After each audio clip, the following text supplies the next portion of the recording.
What's up, y'all? How's it going? Man, like this is y'all don't even know, but this is our third try doing this damn intro. And Words are hard. Words they really are. You would think after like 100 and almost 40 episodes we would get it together. No. But I got a trivia question for y'all, and it's a dope one actually. And the reason why I like it is because it gives you some insight as to why the South Side needs some more respect on their name. Here's the question.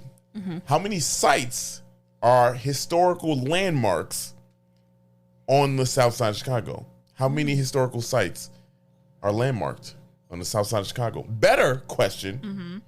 How many sites are listed on the National Register of Historic Places in Chicago total? Those are both good questions. That's both good questions. I need two answers from y'all. So y'all get y'all shit together this Monday. 77 Flavors of Chicago. Let's crack it. It's Sarah. And it's Dario. And we traveled through all of Chicago's 77 community areas. We shared some great stories and took you to our favorite restaurants. But you know what? There's more Chicago history and food to discover. So join us as we connect you to the greatest city in the world. You know why? Because this is 77 Flavors of Chicago.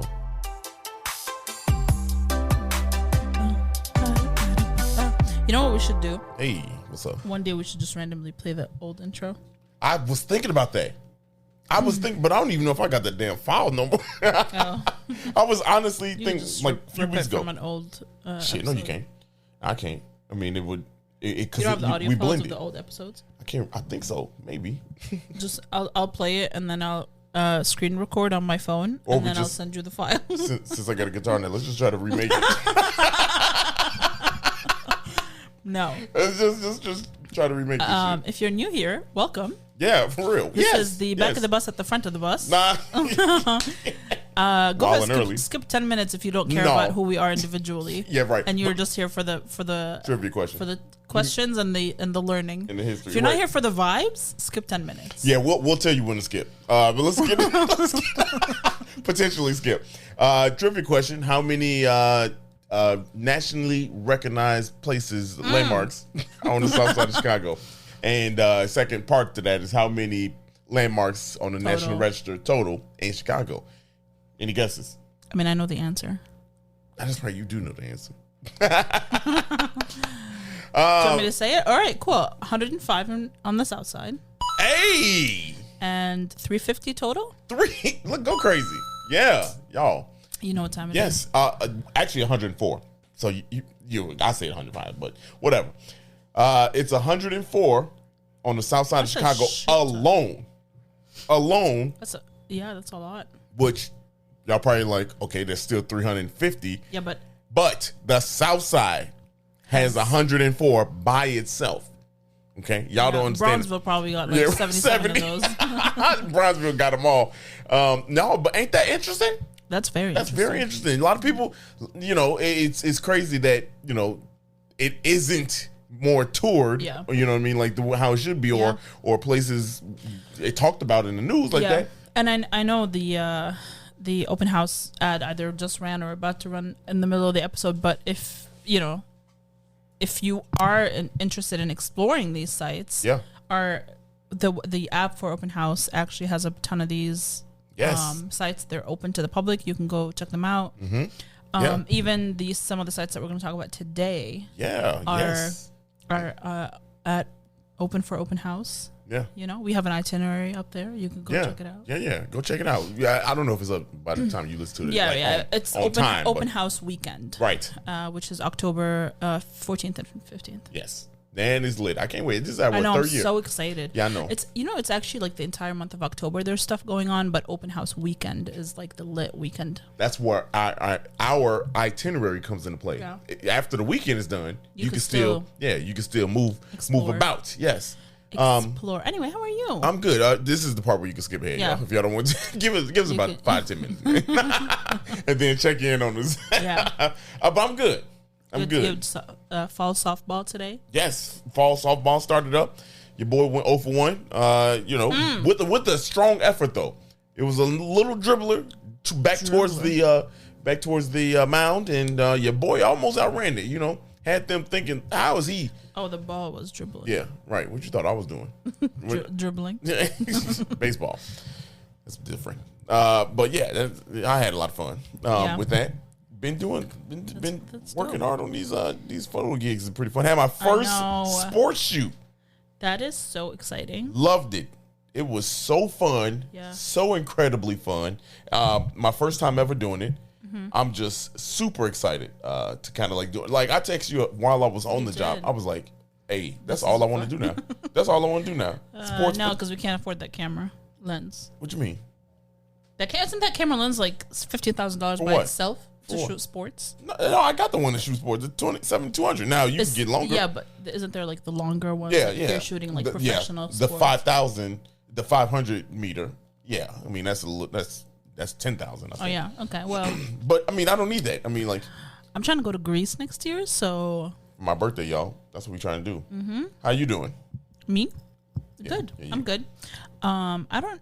This week was a blip. I don't remember. I was feeling off at the beginning of the week. I don't know why, but I think Mercury is retrograding. I just learned what that was like at least two years ago. I didn't know what that was. Y'all young kids, boy, y'all. It has nothing to do with young kids. It's whether you're interested in astrology or not. Yeah, but astrology ain't real. How can you? It's not. I mean, it really isn't, but also it is. It's like fun. It's like I'm not basing my life around astrology, but it's just fun. Yeah. Like I'm not reading my horoscope every morning and going about my day based on my horoscope. Some people be about that life. Then that's fine. Damn. But also a lot of like Arab culture, whether we like to admit it or not, has a lot of that stuff in it. So like, you know. Man, astrology stuff be throwing me off. Like, my mom has like books on astrology. That really? She reads. Yeah. Really? It's a very popular thing. They also like read your future, like with the coffee cups and stuff like that. There's a lot of coffee cups. Yeah, so if you drink, the Arabic coffee, which a lot of people refer to as Turkish coffee, it's not Turkish. Yeah. Anyway, so when you drink it, the coffee grounds sit at the bottom of the cup. Remember? The one that my mom makes all the time. Right. So to get your fortune told, you flip over the cup once you're done drinking, and you let it you let the grounds come to the sides of the cup, like as they come. Right.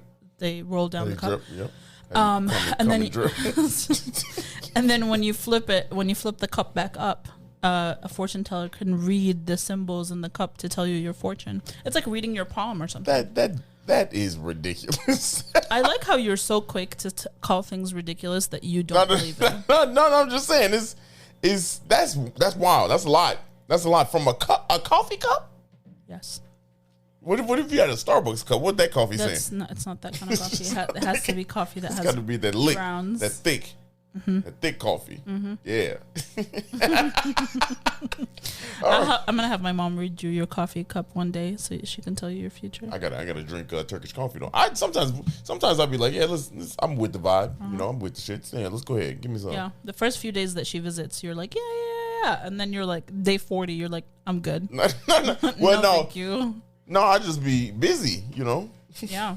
Because y'all be drinking it at any time My of day. mom drinks coffee before she goes to sleep. Yeah. Like she'll drink. That's all they do. Like every time you go visit someone, you want tea, you want coffee, you want fruit, you want snacks, you want like.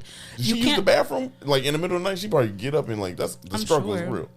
Like I'm sure. I mean, it's the size of an espresso shot, so it's not like. Shit, that don't matter. Boy, me. Oh, you mean like poops? Yeah. No, she does not. Man, look. My mom is also an almond mom, so she doesn't eat after like 4 p.m. Yeah. Man, look, all I know is, boy, I sniff a coffee, and your boy is intestines going crazy. Hopefully y'all skipped a little bit. I was gonna say if you were thinking, should I have skipped? Maybe next time you do skip. Yeah, you had to skip about 10 minutes. That was pretty good. Welcome back if you did skip. Yeah, right. Now we're about to start the history. And if this is your first episode, I am so sorry. We appreciate you for sitting through that. Oh, y'all some troopers. Yeah. Y'all some troopers.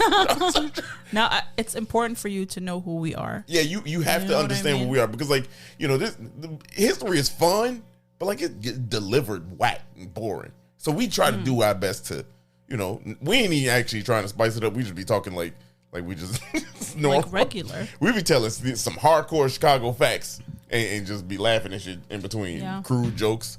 That's what she said, button.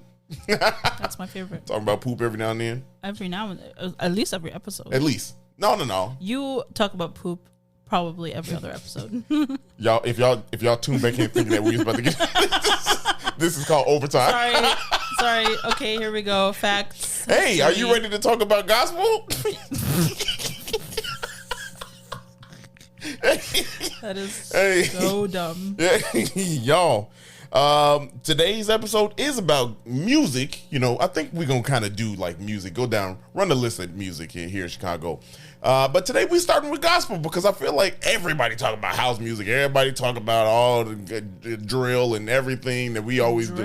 You know what I mean? Let's talk about gospel music, man, here in Chicago. Because disclaimer: whenever I say it started here in Chicago, I'm referencing the fact that it came mainstream here in Chicago. Gospel existed in the form, but not nearly what we think of it as now, and I'll explain more. So, I guess it was more like done in the church, right? Yes. It wasn't like people weren't making top 100 songs. Right. It was done like in just groups, just for just like group, like us sitting around, like, you know, slavery. Let's be honest, man. Like, there's Amazing Grace. You know what I mean? Like, it's that. So, but we'll get into it. So, started on the South Side, man. South Side by a man named Thomas A. Dorsey. Became known as the father of gospel music over at 3301 South Indiana, Pilgrim Baptist Church. Yeah. Okay? That church is got a dope little history, okay? And this is where it started. So sad, but it started here. And this, let me tell you, there's a little background. Pilgrim Baptist Church on the South Side, as black people know it, and most people out there, if you've been to the South Side, it was a synagogue first. Yeah, it was built in as a synagogue, late 1800s, 1890 to be exact, by two pretty well known. I wouldn't say some of the most well known. Yeah, pretty well known architects, Louis Sullivan and Dankmar Adler. Those two created this synagogue. Fun fact, I didn't even tell you about this, but Dankmar Adler, his dad was a rabbi at this synagogue. Really? Yes, it was. And it was a synagogue until the 1920s, right around 1921. And now, then it became the Baptist Church. But now, probably thinking, like, how did it change? Remember, Chicago went through, if you don't know, Chicago, Great Migration started right around 1914, 16. And at this point, in 1921, 22, we'd already had about 100,000 black folks that migrated from the South to Chicago and settled here. So this is right around the time of the Great Migration. And, of course, we know about redlining. We know how they force people to stay on the South side. Don't go no further north than we tell you to. So that's why this synagogue transformed into a place for black folks to commune and still, worship. Yeah. And so 1922, this became a Baptist congregation, Pilgrim Baptist Church. Thomas A. Dorsey took his style of music because he actually was like he was a patron there, obviously, but he was like one of the forerunners, there along with the pastor to kind of like build this congregation. And so he took his blues. He was huge in blues music, right? Huge in the blues style, I should say. Blues style music, soul type music. And what he did, he kind of like started to blend that music, okay? Like that style. Gospel and blues. Well, he started to blend the blues music and soul. Okay, he started to bend that to not the blues music that we know, but like, let's transform that. Like anything, this is the creation of music here. But he had a bunch of people that kind of helped him out with it, right? And let's talk about this congregation. We've talked about how dope Bronzeville is, like many times. This is probably the most talked about. This or Pullman. And you can search through our like catalog of episodes for Bronzeville. Yes. And then Douglas. any episode that has the word Bronzeville in the description will come up. Yep. I mean, and then Bronzeville is one of those. Bronzeville is the neighborhood, by the way, if you're new here. Yeah, right. It's a neighborhood in multiple community areas, so it spans multiple community areas. So, like, if you listen to Douglas, it'll be in there. So there's Grand Boulevard. Grand Boulevard. Yeah. So, you have ample opportunity to learn about Bronzeville. So go do that. Yes, and so Bronzeville again. This is where I was going. This is dope. You know what I mean? The list of names you could just keep naming off in Bronzeville. Just like, it's just too lit. And now here's some people that kind of help create this gospel sound. Albertina Walker from Chicago, right here. Yep. Now, Aretha Franklin. Come on now. The Staple Sisters, Chicago based. Yeah. And then here's the one. There's a bunch of other ones, but here's one that is monumental. Mahalia Jackson. Mahalia Jackson, she was in the congregation. And if y'all don't know who Mahalia Jackson is, she was not only just a dope, kind of figure in the black culture, but like musically, gospel music, you can't say gospel music without saying Mahalia Jackson. I was going to say, when she came to Chicago, she brought with her like New Orleans style gospel. Yeah, right. Yeah. So she brought her style. And that was the beautiful thing. We talked about this before too, about the Great Migration, is a lot of Chicago's flavor that we say has changed the world or done this, that, the other, have come from outside of, Chicago, whether it be from the South, New York, or mainly not really too much of the West Coast, but we kind of influenced them. Yeah. But, it's East too and far South, of a trip to go. From that and we came first, so you know what I mean. Like we came before them.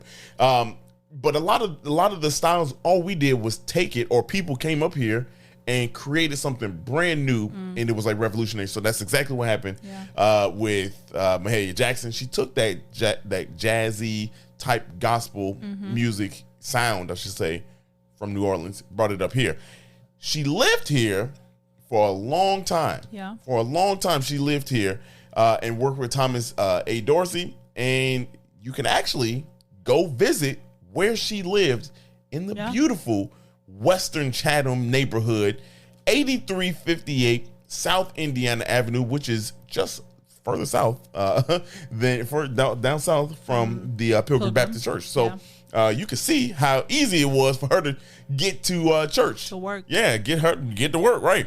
That house is beautiful. The neighborhood is beautiful. The neighborhood is gorgeous. And then the family that owns that house now has kept the grass so nice. Yes. I was like, they have the nicest grass on the block. Yeah, that's saying something because everybody had nice grass. Everybody. I mean, like, that neighborhood is beautiful. Perfect segue. If you feel like you might miss it, sorry. Yeah. There's a sign that like tells you a little bit about her. What do they call those? The markers. Yeah. There are markers all around the city. So if you see these, stop if you can. Yeah. Read them. They usually have a bit of history. You'll have stuff like that. There's some history for you to learn. Yeah. Speaking of this neighborhood, though, we're talking about how beautiful it is now. But back in those times, in the 1920s, right? When she moved here, that was an all-white neighborhood.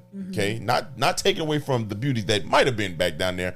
However, she had to live in pretty rough environments because they did not want her and her black self to be there. Yeah. And, this was a time when the government had stepped in and said redlining is illegal, but we know that who cared, right? You know what I mean? Like if you moved into a white neighborhood as a black person, people were still going to behave. People do that shit now. You know what I mean? Like, you don't do it now. So she, no matter how dope she was, and while she's making this history, she was still subjected. She still had to struggle and go through that on her block, right? And she still made a name for herself. For 40 years, she was the face of gospel music. Her and Thomas Dorsey really took that genre, built it from scratch. And I'm talking again, disclaimer, because I know somebody gonna be like, gospel didn't start here. Amazing Grace. Well, that wasn't really a gospel song. We classify it as a gospel song now. But gospel as it started to become mainstream was started here in Chicago, right? And she was the face of that, right? She was the face of it. Now, most of it out of Pilgrim Baptist Church. And that, unfortunately, in 2006, January 6th, pause, 2006, fire broke out, and it destroyed, pretty much gutted the inside of Pilgrim Baptist Church. It's so sad. It's very sad. The craziest thing is if you go over there, y'all, 3301 South Indiana, you can see the facade because that's all that's standing there is the facade because they were able to kind of save that, but the inside is all done. All done. They salvaged some of the brick, so it's laying there. They're going to use it to rebuild. But yes, and so I'm glad you said that because what they're going to do is they had enough data, enough of information about that building to be able to rebuild it how it was. And now this burned down in 2006. But all the stuff inside was lost. Including Thomas Dorsey's music. So everything he created, all the original stuff, gone. It's so sad. Which is very sad. Here's the crazy part. We get better. We got to get better at preserving Black history and working harder to make it happen faster. 2006, that thing burned down. It is 2023. And it is still bricks on the ground and 2 walls up. Yep. That is up. That is it. But it's meant to become the museum. Yes, it's meant to become the Museum of Gospel Music, National Museum of Gospel Music, because that shit started here. Now, also in 1973, it was listed on the National Register of Historic Places. So if you want to go see this again, go check it out. It is dope. Yeah. The coolest thing about it right now is that across the street, they use a building now. That is the new place. Right. The temporary. I'm saying temporary. I don't know. I didn't talk to nobody, but I'd assume it might be the new. That might be the permanent. Maybe. Because that's going to be the National Museum. Yeah. So who knows? I know they're gonna have a stage and stadium like a stage in there. Right. So they might be able to have service in there. I would be interested in is to see if the Vivian Hirsch collection has any of that stuff. So if you guys don't know, whoever's listening, what the Vivian Hirsch collection is, one of the libraries, the public libraries in the city, houses the collection of Vivian Hirsch, who was a librarian. The first Black librarian, was she? One of the first? One of the first. She, not a librarian, but she worked in the library. Somebody checked us on that. Yeah, whatever. Okay. But anyway, so she actually started this collection of Black literary work, and then obviously it expanded to much, much larger, and now you can visit it, and you can check. You can't check anything out. Yeah. You can just look at it while you're sitting in there. We did visit it, and we got to see some really, really cool things. Dope shit. But I'm really interested to see if any of this stuff is in the collection. If it was preserved. If anybody's gonna do it here in Chicago, guess who? Bing. Bing. Us. But as we continue though, that wasn't the only church that played history. Played a major part in gospel music here in Chicago. Literally maybe 5 minutes, 10 minutes, not even to the east. If you go from Pilgrim Baptist Church, you head to Ebenezer Missionary Baptist Church, and that was on 4501 South Vincennes. Is it Vincennes? I've been saying Vincennes for years now. Yeah. Avenue. This one was built in 1899, 9 years after the Pilgrim Baptist Church, by the same 2 architects, okay? Mainly by Adler.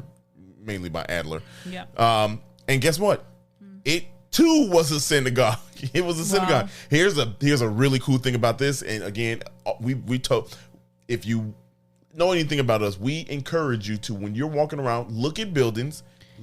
Just look. Yeah. Don't have tunnel vision. Just look, because there are plaques all over hundreds of these the city that explain, and also there's hidden old stuff that you can see and be like, oh, what is that? So if you ever ask a question, what is that? Look up. This one still has. You know what's something really interesting is we say that, and we even sometimes miss things. Yeah. We go through by buildings and we miss the etching on the stone or something like that, and then we're doing research and we're like, oh shit, we didn't even see that, and we've been there multiple times. Yeah, this one has Isaiah Temple right over the top. Right over the top. 1898. Yeah, on the cornerstone. Yep. Yeah. It's just dope, y'all. Just look. Yeah. Right. just look. There's history everywhere. So 1921, this church became Ebenezer Missionary Baptist Church. a year after 1931, a year after Pilgrim, guess what? The first gospel choir started here in Chicago by Thomas Dorsey again. Wow. By him again. And of course, he had Mahalia Jackson. If you had Mahalia Jackson, that's like having Michael Jordan on your team. Like, yeah, I mean, like that's like. But he is also a Michael Jordan. Yeah, right. Yeah, that's the thing. You got two Michael Jordans on the team. Like, what's going on? What's going on? But they started the first choir, and gospel music is big in tenor and is big in like chants and things like that. So he had all the makings of everything there. Guess who else was in the choir or part of the choir that is legendary in Chicago? These are stories that just make me really believe Chicago is one of the greatest places on earth. You know what I mean? Like, honestly. A guy by the name of Bo Diddley. now, if you don't know who Bo Diddley is, let me enlighten you, okay? Bo Diddley was the orchestra player for Ebenezer Missionary Baptist Church. Him, Tom Dorsey, and Mahalia Jackson, they were like the big three back then. But he was an orchestra player. But do you know what he's known for, y'all? He is known as the pioneer of rock and roll. And he is in the Rock and Roll Hall of Fame. Yep. You can check out all the information about him. Go look him up. But what he did was he took the jazz and the blues type sound and made it into rock and roll, y'all. That's crazy. Y'all, come on now. Rock and roll. I don't know, man. Chicago's dope, y'all. Yeah. Like the people that we had come through here and also I'd be remiss if I didn't say this. But at these churches, Martin Luther King was here. Mm-hmm. Bessie Coleman. If you don't know who Bessie Coleman is, Bessie Coleman, the first Black woman to get her pilot's license. Right. Yeah, first Black to get a pilot's license. You know what I mean? Like, so crazy. They all hung out these churches. This church, Ebenezer Missionary Baptist, was placed on the National Register of Historic Places October 24th, 2016. Sarah and I had the honor and the pleasure of going inside of it. And this ain't nothing revolutionary. The people in the neighborhood, they go to that church all the time. But we stay on the north side. I've been to many churches on the south side. I'd never been inside of Ebenezer. Maybe I have as a kid. I don't know, actually. Right. I'm sure you can find a picture somewhere, some family member. But I don't, as an adult, I've never been inside of that. Now, going inside. It's not too far from where you grew up anyway, right? It's kind of far, yeah. Is it? Yeah. Yeah, it's kind of far. It's like across the highway, for sure. Yeah, right? it's kind of, I'm trying to think, maybe probably like 20 minutes away from where I grew up, where I grew up on the south side. A little bit far, yeah. Yeah, that's considered far, yeah. Yeah, that's kind of far. Do people tend to go to the churches in their neighborhood, like whatever is in your neighborhood? Yeah, I was trying to look up. But also, you're not Baptist. Your family is not Baptist. Right? If I'm being real, if I'm being real, we've never said we're Baptist, we're this, we're that. Yeah, you're probably like non-denominational. Now, but I went to all we did was go to Baptist church. So yes, I was. Okay, I would probably say I'm Baptist, but because that's all we did. Gotcha. But I was trying to find the church that me and my grandma used to go to, or the whole family. Do you remember what it was called? No, I think it's called New Bethlehem Church. I gotta remember, but I can't remember. But yeah, we had the pleasure going inside of it. It was dope. Honestly, it was kind of cool to see. It brought back a lot of memories of going to that church. That's why I'm bringing it up down there. So really, it's really cool. They got the original orchestra organ, original organ that was played by Bo Diddley. Yeah, and the stained glass there. Yeah. It's. I was gonna say it's open for open house. Yes, so you can go check it out. Renovations are exceeding about $20 million for that one. Yeah, that's crazy. But it's necessary. That is a piece of Chicago history that we need to be preserved. Yeah. So there's your history about Chicago and gospel music, y'all. Probably like we don't rock with gospel like that, and I don't care if you do. Yeah, that's just irrelevant. That's just history. We talk about Chicago history. You can't say you love Chicago history without loving all of it. So, maybe not all of it. We don't love all of it, but like the good stuff. Yeah, the good stuff, y'all. That's seriously for the day, man. Hope y'all learned something. Yeah. We'll take a quick little break and come back with the food. You know? Shit. We hungry up in this bad boy.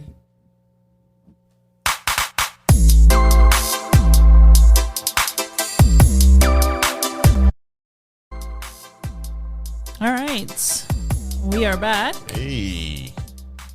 And let's talk about the food. Yeah, buddy. We had to talk about the food. We done gotten Bronzeville a lot this week. We did. This we were episode. also filming some content. So yeah. We were there for a long time. Yeah, for a long time. Yeah. But yeah, let's talk about the food. I kind of want to talk about the first snack that we had before we had the restaurant, if that's all right with you. What? I can't even remember. Cafe. The cafe. Oh, yes, y'all. This is yes. Talk about it. Yes. So we were filming some content in Pullman, and we stopped. Places we love. One episode. We stopped by a cafe that only recently opened about 3 weeks ago. It's called the Pullman Club Cafe. Yeah. And it literally used to be a club for like men to go and hang out. Up until the 60s. Yeah. But before it was a club for men to hang out. It was the home of the general manager of the Pullman company. Yes. And he lived right there. It is right across the street from the monument. My man, talk about commute to work. Yeah. There was no commute. He crossed the street to work. Across the street. It is a huge, like a beautiful 3-story home. It's one of the homes that is being renovated and preserved, as it's part of a nonprofit that does that. They're preserving and kind of renovating the homes that belong to the Pullman company town, and it recently opened. Like I said, the front part where the cafe is all new, but they do have some original stuff. Like their staircase is original, the fireplace is original, some of the flooring is original, and you can go in there and you can sit in there. The first floor entirely is open. There's a like a little library nook, a seating area in the middle of the house. And then towards the end of the house, towards like the west wing of the house, there's a room. They're playing like a video of 4-minute videos. Yeah, 2 4-minute videos talking about what the house is and what the organization is that's renovating it. You can see some little like knickknacks from when the Pullman company was actually functioning. Some stuff from the carts, like matchsticks, and so it's really cool. Incredibly dope. Some dope pictures in there. But the cafe is fun. It's a full cafe. Like they have some baked stuff and some coffee and tea and stuff like that. I had an iced tea and a blueberry muffin. That blueberry muffin was smacking, y'all. Like fluffy. That was and smacking. And sorry, trigger warning, moist. Moist. It was. It was. I'm so sorry, but it was. There's moist. no other way to describe it. Yeah. We had a great time. You can sit outside. There's like high tables, and then on the front porch of the house, there's rocking chairs that you can sit on and just like people watch. Yeah. It's a really cool, if you are planning to head to Pullman anytime soon or for open house, this is one of the locations that you can go. Obviously, you can go anytime, but like, if you want to stop by there for a little you got to snack, check it out. Just go complete the vibe. And the coffee that you buy or whatever you buy from that place, the money directly goes to help renovate those homes. So it goes directly to the nonprofit. Got you. Yeah. That's what's up. Hell yeah. Yeah. So I thought we'd chat that out first. Yeah. Before we talk about the food that we ate. Man.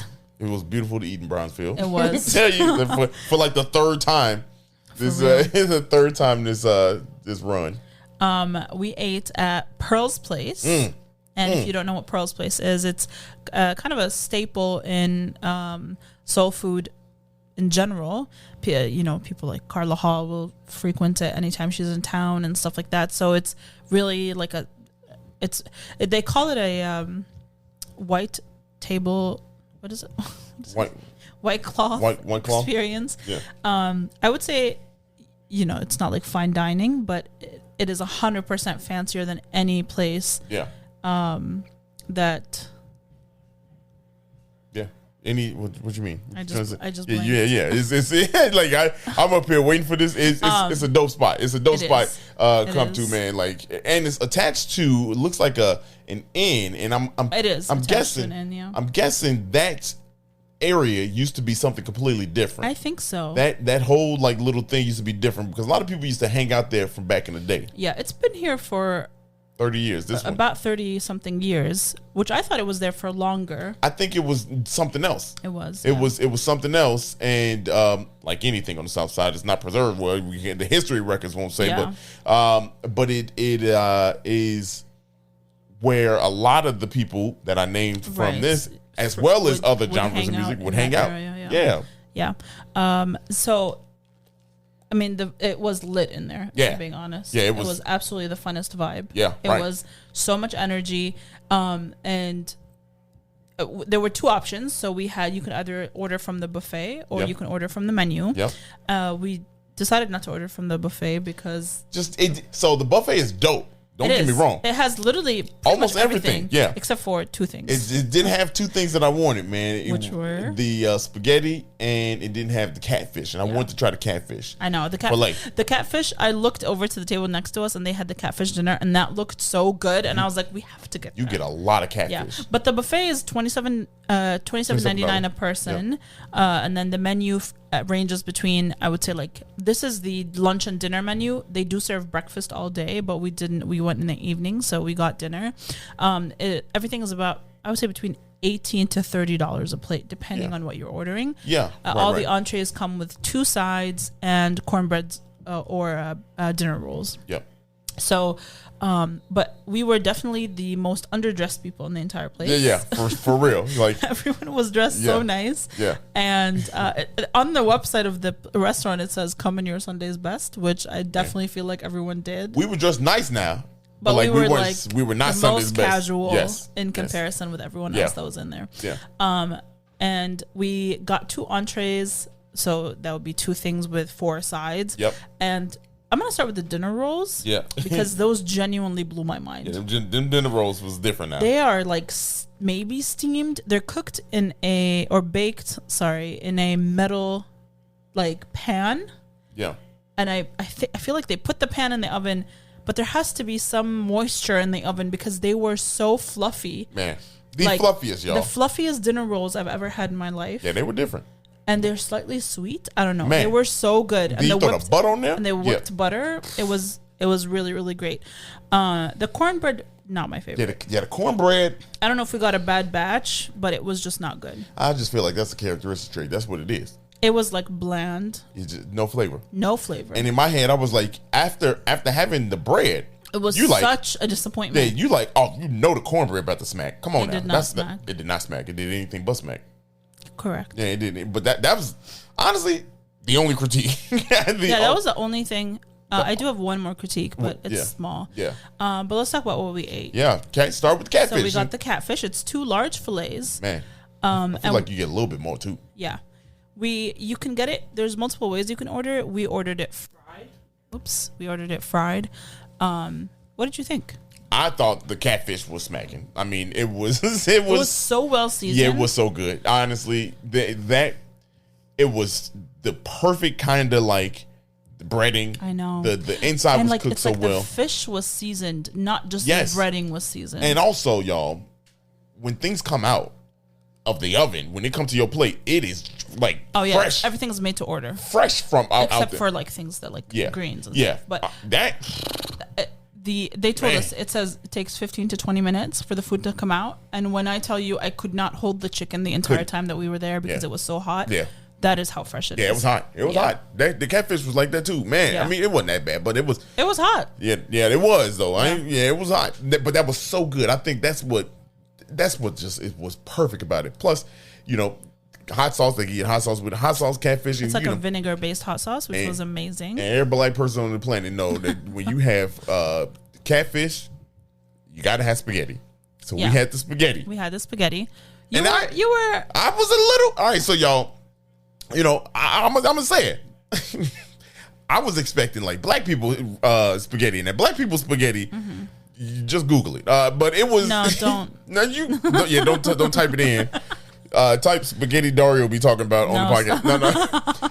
But how would you describe It's basically the spaghetti and the meat sauce all mixed together, right? And a little bit thicker, consistency. Yep, much thicker consistency. Yeah, you know what I mean? It tastes like it was made in someone's home. Yes, basically. I was expecting that. So in my head, I was like, I pre-booked it. I was like, hey, look, this is what it is. You were excited. You were ready for it. And she came to the table, and it was like the sauce was on top of the spaghetti, and it looked a little moist, a little wet, And I was like, oh, what is going on? You mean thin? Thin. Yeah. I was like, what's going on? This, I might have to send this back and tell them to bake it a little bit more. Let me tell you, I took a bite of that. I was dead ass wrong. Can't be. Man, that spaghetti was smacking, y'all. It was actually so good. You can Google black people spaghetti because I just did, and it is very accurate. It's very accurate, yeah. I'm telling you. It is extremely accurate. Black people spaghetti is good. Who cares about how it looks? The taste is always fine. Right, exactly. You know what I mean? Like, we ain't going for no gourmet. We're going for eating. This website that has a recipe called it Southern Baked Spaghetti. So. Okay. We trying to doll it up, but we know what time it is. But it was good. It was very good. Yeah, like, it was honestly. Decent. It was decent. I mean, it's not like eating at an Italian restaurant, so do not expect that. Right. But it's good. I mean, we on the south side. Ain't none of this shit going to be like I know, but I'd like to set people's expectations. Man, they're going to be like, you told us the spaghetti was good. Man, look, we on the south side of Chicago. You know what time it is. Shit. It's food. It's black people food. It was good. It was very good. But then we had the yams. Yes. And the yams was yamming. They were yamming. They were doing it. Yeah. They were like no criticism there. They were sweet. Yes. Brown sugary, just delicious. Yeah. Baked to perfection. Yes. What's crazy is, like, speaking of brown sugar, this one wasn't. Normally I have it a little bit more brown sugary. More? Yeah, oh yeah. That was sweet. Oh yeah. I got to put you on the more family gatherings because that was. But what I'm saying is, that was good the way it was. I like it at that. Yeah. Sometimes we be going overboard. Like, all right, man. You know what my least favorite kind of yams or sweet potatoes? What? With marshmallows. I can't. Yeah. I can't. I only had that one time. I didn't even eat it. I didn't even eat it. You know exactly who. I didn't even eat it. The best. Some of the most unsuspecting yams in the city, though. Yeah. All right, kindling, y'all. Oh yeah. Yeah. Those are Japanese yams. Who? And they're prepared quite differently than your standard yams that we're talking about today, but they are delicious. That shit is Did you know that? I remember I've been talking about like blue zones for a few days. I don't know if you. Yeah, I remember. Okay, so one of the things that people eat a lot in blue zones are those yams. Oh yeah, just not with brown sugar and butter. Yeah, the shit. If you make them like that, they fire in. Like either way. But then the next entree plate we had was the chicken, and the chicken you can get it smothered, baked, fried, or jerked. We opted for fried. Yes. To keep the theme going, and it's half a chicken, so you get a full breast, a drumstick, a thigh, and a wing. This chicken? No notes. No, yeah, it's really no notes. No notes. Some of the best chicken in Chicago. Period. That's it. No notes. Yep. Delicious. That's it. It's delicious. Hot as fuck. Man. Seasoned. Well seasoned. Cooked through. Juicy. You know what I'm saying? Like it was not dry. I didn't try the none of it was dry. The breast, but the thigh was incredible. Yes, and it reheat well. It reheat well because like we couldn't eat all of it, but man, look, like you said, no notes. This was fantastic. Yep, it was really the sides good. We had with it were mac and cheese. The mac and cheese. Mac and cheese was very, very good. For me, the noodles were slightly overcooked, but I've made that mistake before where I've overcooked the noodles. So it happens. It's hard to control when you're boiling the noodles and then baking them. So sometimes it gets a little difficult to. It's a minute extra and you're over your mushy noodles. But on the scale of family reunion, this mac and cheese was. Who made this mac and cheese? Yeah, at the family reunion. This was the mac and cheese that you going back and forth to the you going back. This man, it was very good. I think it had like multiple cheeses in there. It had to. It had all of them. All the like cheeses. Simple, good. Just like a nice little crust on top because it's baked. Y'all, this shit was so good. Oh my god. Yeah. Now here's the only bad the one thing that I didn't like. The greens. Well, you didn't like the greens because you didn't like the cornbread. And I didn't really like the greens by themselves either. The greens, no. I know. I didn't. I mean, like that was the only thing. It's like, man, like I took a bite. They were decent. If the greens had been like on point, this meal would have been, instead of like it would have been almost perfect for me if the greens had, because I would have been forgiven the cornbread. I can eat the greens without, you know what I mean? Like it's weird, but I can do it. Yeah. But if the greens had been anywhere above a 5, that would have been, this meal would have been 10 out of 10, no fail. Yeah. But that was the only thing. Just no, the I wonder flavor if it was lacking. like an off day for those two items, because those are like major things that a lot of people order. So. Well, here's the thing. I feel like they were cooked well. Now, I'm not talking about they were undercooked. They're cooked They're cooked very well, which means there was just no flavor in there. Yeah. Unless they forgot to put flavor in there. Like, if that's all day. Maybe. Which is weird because, like, but that was the only thing. Other than that, Pearls gets a 77 approval. That was a brand new thing, y'all. But yeah, I enjoyed it. The experience, the service was great. Yeah, fast. Yeah, fast as well. She warned us. She said 15 to 20 minutes for the food, but other than that, everything. She brought us like a second thing of rolls as we were waiting, so that we wouldn't have to just like sit there. Man, so nice. The vibe is chill. The music is good. Yeah, man. It felt good. I mean, like you right over there, right off the expressway. So I mean, it's easy. You're right in the heart. Right in the heart. You literally. There's so much to see and do around that area. I was just about to say you like 5 minutes away from like the blues district, man, and you can just. And the cultural center, right? Yeah. Is that Hair Washington. Yeah, the Hair Washington. Hair Washington. Yeah. There's so much to do there, like for real. There's so much. I want to go back and try their breakfast because I hear their breakfast is also great. I bet you that's fine too. Yeah. There's even some desserts we just were so too full. Yeah. I was planning on ordering the peach cobbler, but I was so full. We can go back later. I know. We will. And I'm down with it because shit, I mean, we got to be out there tomorrow. I mean, our tomorrow.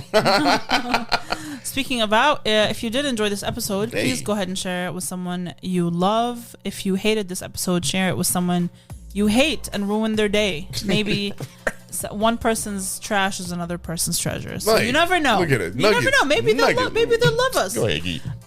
Thank you. Yep. Double coin. Double coin. Yeah, that's because your boy was hiccuping. My reflex.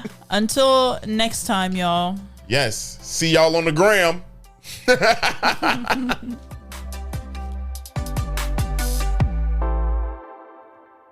Hey, thank you so much for listening. We really hope you enjoyed that. Please follow us on all social media at 77 Flavors Shy. And if you have any ideas and things you want to learn about, please email us at media@77flavorsshy.com. Yeah, and if you could, also head on over to our YouTube channel, same thing, 77 Flavors Shy, and give us a follow, give us a like, and give us a good rating there. Make some comments. Go ahead and subscribe. We love y'all. See you next week.